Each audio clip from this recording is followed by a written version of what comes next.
छोरा, कैसा लग रहा है मेरे बच्चे? ठीक हूँ माँ।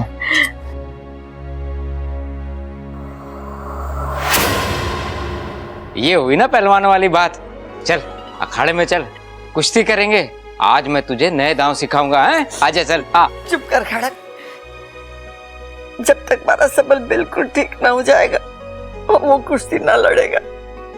दादी, बब्बल कहाँ है?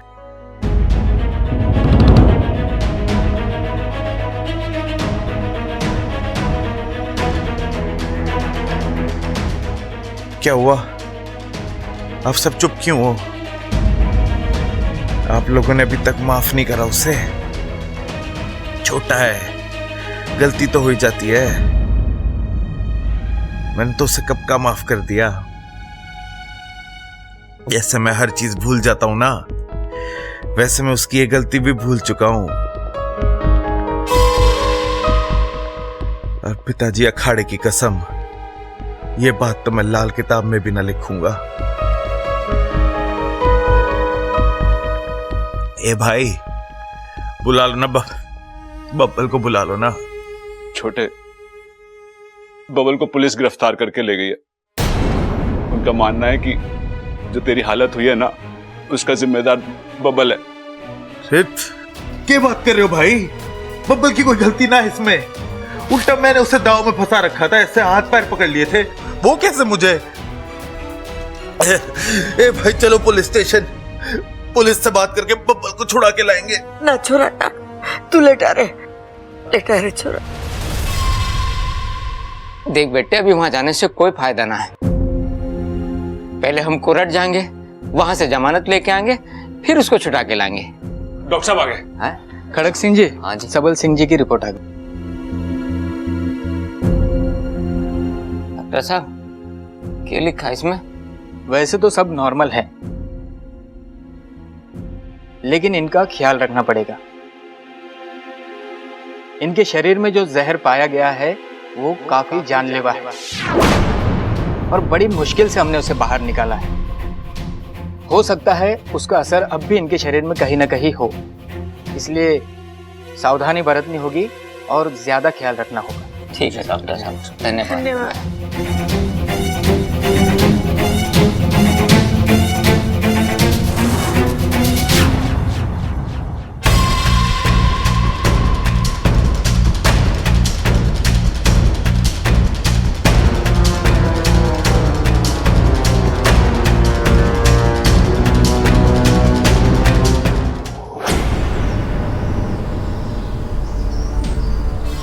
आओ। अच्छा, क्या कर रही हो तुम ये बब्बल जी के साथ? एक नागिन दूसरे नागिन से ये सवाल पूछे, अच्छा नहीं लगता। क्यों कर रही हो तुम ये सब? बब्बल जी को नाग बनाकर क्या मिलेगा तुम्हें? बहुत कुछ। प्यार, बदला, सुकून। एक वक्त था जब शंकर ने मुझे मेरे साथी से अलग किया था। अब मैं बब्बल को इस परिवार से अलग करूंगी। इस परिवार ने मुझसे मेरी खुशियां छीनी थी। बब्बल के रूप में मैं वो सारी खुशियां हासिल कर लूंगी। बहुत ही गलत कर रही हो तुम अमृता। बब्बल जी तुम्हारे कभी नहीं हो सकते। किस गलतफहमी में जी रही हो इच्छा? मैं बब्बल को बहुत आगे ला चुकी हूँ। अब वापस मुड़ना नामुमकिन है। या तो वो मर सकता है या नाग बन सकता है। मरने में उसे दूंगी नहीं। जाहिर वो नाग बनकर मेरे नहीं, मैं ऐसा होने नहीं दूंगी। किसी भी हाल में नहीं होने दूंगी। अच्छा, चलो ठीक, मैं तुम्हें तुम्हारी कोशिश में रोकूंगी भी नहीं। इच्छा, कुछ ही घंटों में बब्बल की नाग आत्मीकरण विधि शुरू होगी। तुम तो जानती हो नाग आत्मीकरण विधि किसे कहते हैं? जिसमें एक इंसान को उसके जीते जी नाग में परिवर्तित किया जाता है। उसके बाद वो दिखने में तो इंसान होता है, लेकिन फितरत से नाग नाग नाग। जाओ, बचा लो अपने बब्बल को, रोक लो उसे नाग बनने से। देखते हैं तुम्हारी तड़प जल्दी असर करती है या मेरा जहर? आजमा लो अपनी किस्मत, बचा लो अपने बब्बल को, जाओ। मेरी किस्मत जो मुझे देना चाहती थी वो दे चुकी। अब मैं सिर्फ और सिर्फ बब्बल जी के लिए लड़ूंगी, उनके भविष्य के लिए लड़ूंगी। बातें कम करो इच्छा और काम ज्यादा। वक्त बहुत कम है तुम्हारे पास, जाओ। मेरी शुभकामनाएं तुम्हारे साथ हैं।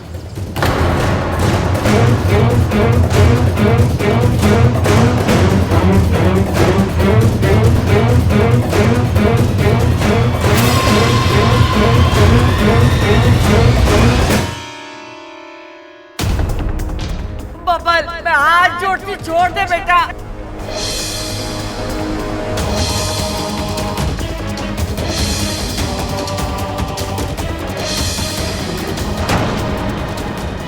अरे अपना गुस्सा अपने पास रख।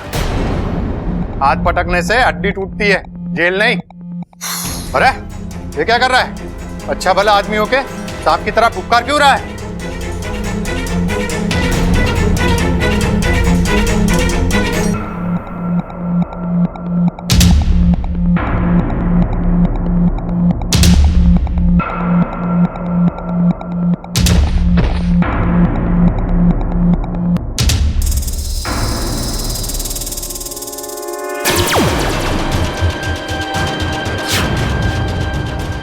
अंतिम प्रहार का समय हो गया है।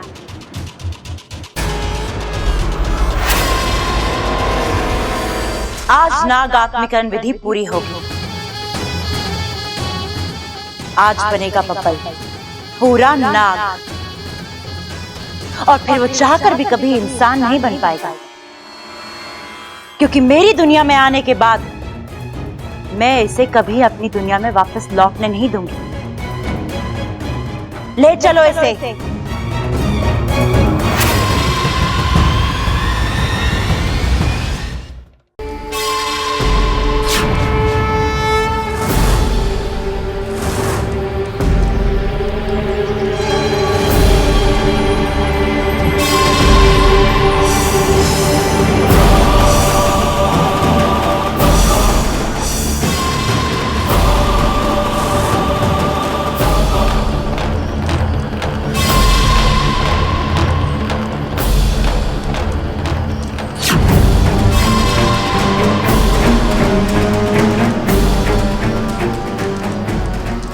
तू घर जा, सब पे नजर रख।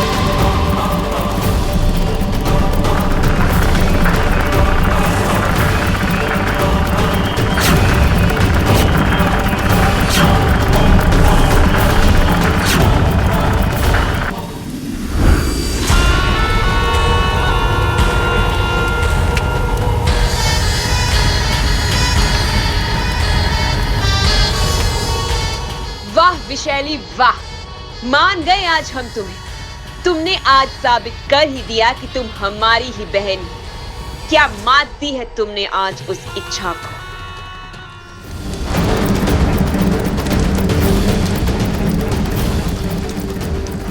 अब बस पूनम के चांद का इंतजार है। जैसे ही उस चांद की रोशनी तुम्हारे माथे पे पड़ेगी, नाग आत्मीकरण विधि शुरू होगी।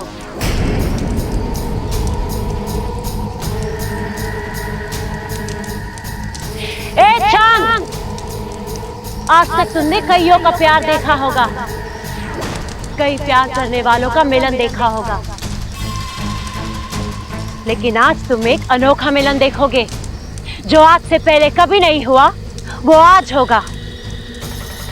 तुम्हें साक्षी रखकर मैं बब्बल को इंसान से नाग बनाऊंगी।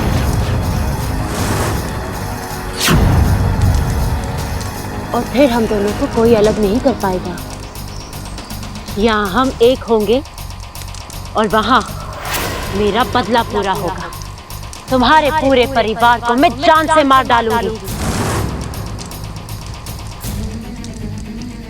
अब और रुका नहीं जा रहा है चांद, आ जाए चांद, आ जा।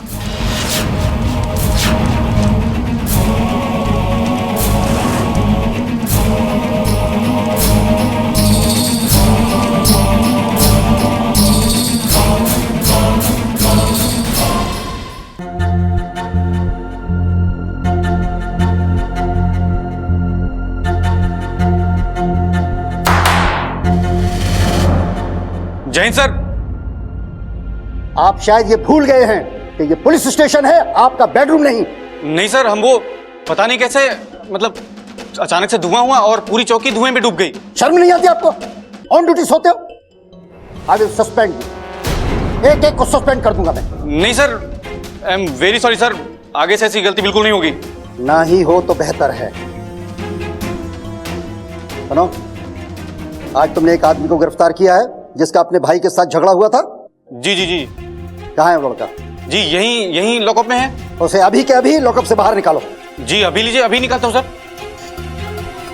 आइए सर। उठ रहे।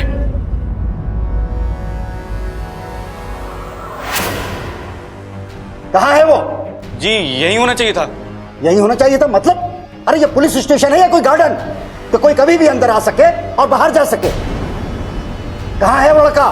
सर मालूम नहीं, अभी कुछ देर पहले तो यही था। What do you mean मालूम नहीं है? I will suspend you. अरे नहीं सर, मेरी बात सुनिए सर। सर मैं उसे पक्का पकड़ लूंगा sir, I promise you sir.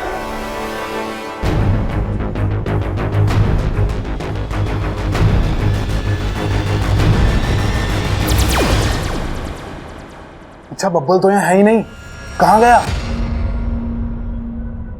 तुम कह रही थी ना बब्बल कुछ अजीब सा बर्ताव कर रहा था, हो सकता है वो खुद ही भाग गया हो। नहीं वाकू, मुझे नहीं लगता बब्बल जी ऐसा कुछ कर सकते हैं। एक तो उन पर जहर का असर है, ऊपर से इतने सारे पुलिस वालों को सुलाना, जेल तोड़कर जाना। नहीं वाकू, ये किसी और का काम है। मैं तुम्हें तुम्हारी कोशिश में रोकूंगी भी नहीं। इच्छा कुछ ही घंटों में बब्बल की नाग आत्मीकरण विधि शुरू होगी। जाओ बचा लो अपने बब्बल को, रोक लो उसे नाग बनने से। वाकू, हो ना हो ये विशैली का काम है। तुम इतना यकीन से कैसे कह सकती हो? आज पूनम की रात है, आज के दिन ही नाग आत्मीकरण की विधि की जाती है। विशैली कुछ दिनों से बब्बल जी के साथ यही खेल खेल रही है। वो उन्हें इंसान से नाग में बदलना चाहती है। मुझे यकीन है विशैली बब्बल जी को यहाँ से ले गई है। लेकिन कहाँ? वही तो पता लगाना है बापू, कहाँ होती है ये नाग आत्मीकरण की विधि।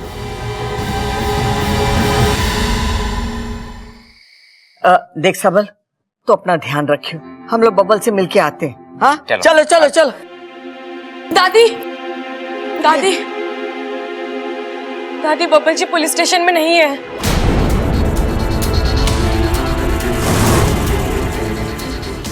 अरे ऐसे कैसे हो सकता है? हमारा बबल पुलिस स्टेशन से गायब हुआ और पुलिस क्या कर रही थी? दादी पुलिस भी कुछ नहीं बता पा रही, वो नहीं जानती बब्बल जी के साथ क्या हुआ, कैसे हुआ, कब हुआ।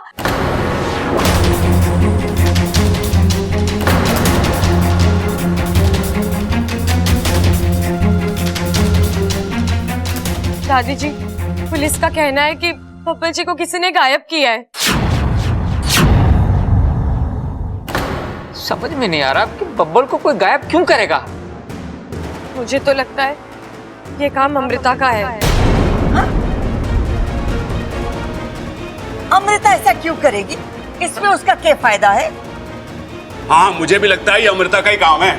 अरे चुप कर, तुझे तो मौका चाहिए अमृता के खिलाफ बोलने का।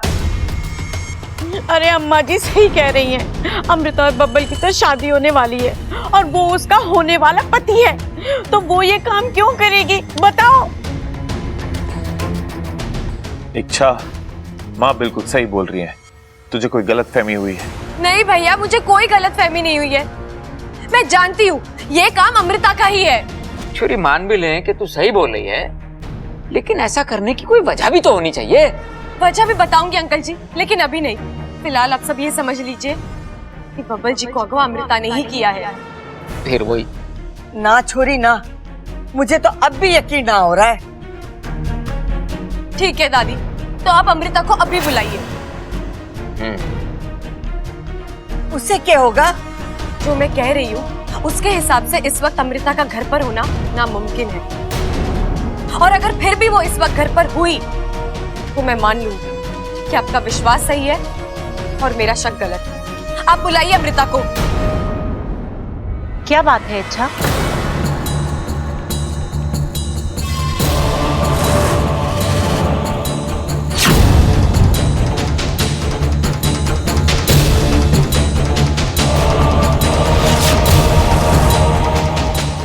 मुझे बुलाने की बात हो रही थी, कुछ काम था मुझसे।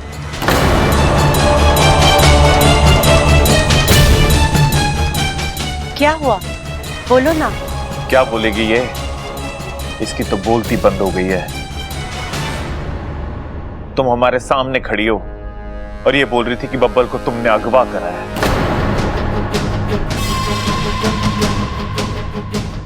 इच्छा, तुमने ऐसा कहा?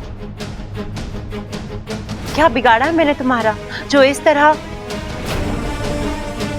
दादी, मैं अपने होने वाले पति के साथ ऐसा क्यों करूंगी? बब्बल जी मेरे हैं, पूरे घर को हमारा रिश्ता मंजूर है। जो सपना सबके आशीर्वाद से पूरा हो रहा है, मैं उसे चुराने की कोशिश क्यों करूंगी दादी जी? इच्छा, कहीं ऐसा तो नहीं है बब्बल जी को अगवा तुमने किया है और इल्जाम तुम मुझ पे लगा रही हो? मैं ऐसा क्यों करूंगी? अरे बस करो तुम दोनों। यहाँ घर का छोरा गायब हुआ है और यहाँ तुम एक दूसरे से। मने तो यकीन है कि ऐसा घिनौना काम न अमृता कर सके है और न इच्छा। बब्बल जी, अब जहां कहीं भी है अपना ख्याल रखिएगा।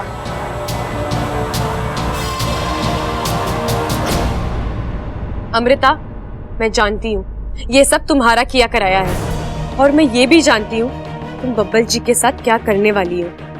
लेकिन जब तक मैं जिंदा हूँ, बब्बल जी के साथ कोई हादसा, कोई अनहोनी नहीं होगी।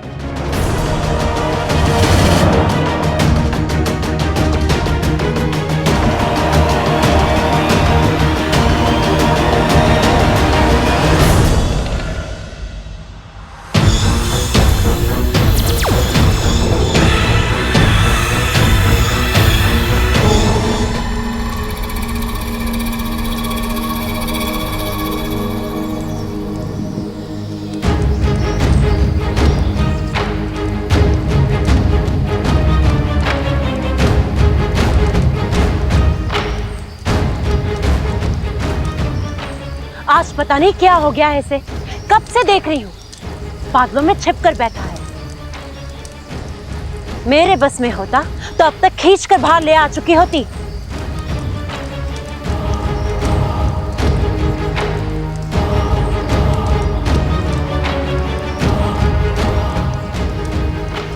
और थोड़ा सा इंतजार, तुम तो जानते हो ना, शांत के बगैर ये विधि नहीं हो सकती और विधि के बगैर मैं तुम्हारी नहीं हो सकती।